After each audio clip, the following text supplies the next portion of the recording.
Yo guys, di episode sebelumnya kita sudah selesai membahas corak kehidupan masyarakat pada zaman batu.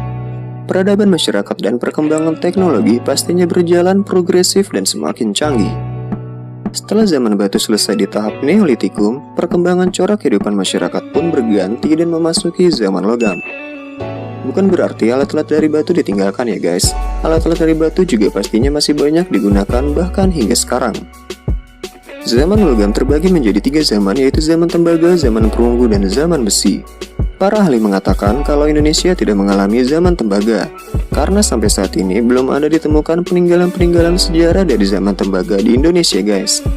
Namun negara-negara tetangga seperti Malaysia, Thailand, Vietnam, dan Kamboja aja nih yang terpengaruh dengan zaman tembaga ini.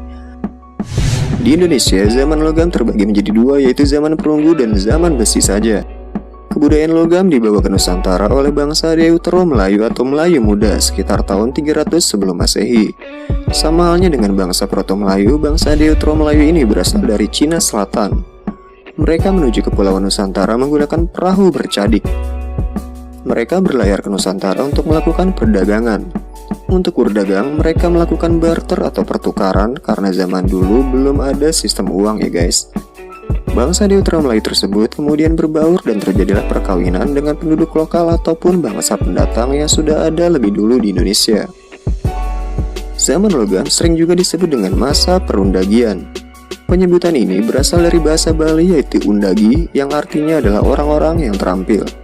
Secara khusus, istilah undagi disematkan kepada orang-orang yang ahli membuat alat-alat dari logam. Tidak semua orang bisa membuat kerajinan dari logam ya guys. Hanya orang-orang yang terampil yang dapat menghasilkan barang-barang dari logam.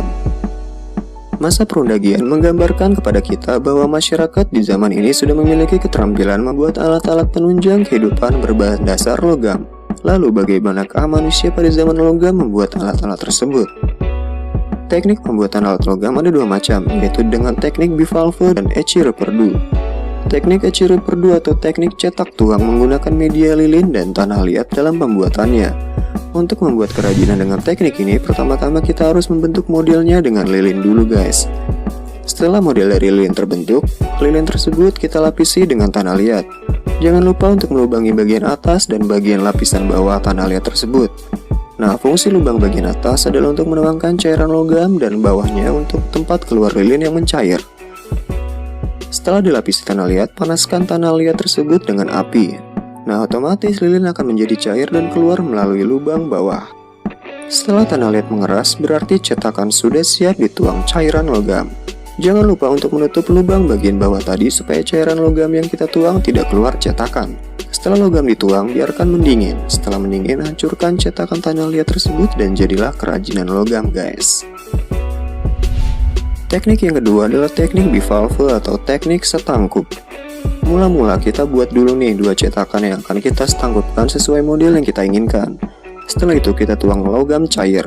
Setelah logam mendingin, buka cetakan setangkup tersebut dan jadilah kerajinan logam yang kita inginkan. Kelebihan teknik setangkup ini adalah cetakan bisa kita pakai berulang kali guys. Adapun hasil-hasil kebudayaan berupa alat dari logam yang ditemukan di Indonesia itu nekara. Nekara ya, bukan neraka. Jangan salah sebut. Nekara adalah gendang yang terbuat dari perunggu guys. Persebaran nekara tersebar hampir di seluruh Asia Tenggara. Nekara khas Indonesia adalah nekara tipe pejeng. Nekara berukuran kecil disebut dengan moko atau mako. Moko banyak ditemukan di Indonesia Timur. Nekara memiliki beragam fungsi guys, diantaranya sebagai genderang perang, alat memanggil hujan, bekal kubur, benda tukar, hingga mas kawin. Ini tergantung daerah masing-masing. Di daerah Alor, Flores, dan Rote, Nusa Tenggara Timur, nekara digunakan sebagai sarana upacara, penanda status sosial, dan sebagai mas kawin. Kalau di Bali, nekara berfungsi sebagai benda sakral yang dipuja. Kapak perunggu. Kapak perunggu yang ditemukan yaitu kapak corong atau kapak sepatu karena memiliki lubang. Adapun fungsi kapak ini adalah untuk perkakas serta sebagai benda pusaka. Selain nekara dan kapak, alat-alat perunggu yang ditemukan adalah bejana perunggu, arca atau patung perunggu, serta perhiasan perunggu. Selain alat-alat dari perunggu, ditemukan juga alat-alat dari besi. Alat-alat dari besi yang ditemukan tidak sebanyak alat-alat dari perunggu. Adapun alat-alat yang ditemukan di Indonesia yaitu mata kapak bertungkai kayu, mata pisau, sabit, pedang, dan cangkul. Pada zaman logam, tradisi pembuatan gerabah terus berkembang. Meskipun alat-alat dari logam sudah mulai dikenal, namun penggunaan gerabah tak bisa tergantikan guys. Fungsi gerabah pun sudah berkembang yang tadinya hanya sebagai alat-alat keperluan sehari-hari. Di masa perundagian, gerabah juga digunakan untuk bekal kubur. Oke guys, mungkin itu saja yang bisa kita bahas dalam episode kali ini. Dukung kami dengan subscribe channel ini, tinggalkan like dan komentar yang membangun ya. Sampai jumpa pada episode selanjutnya.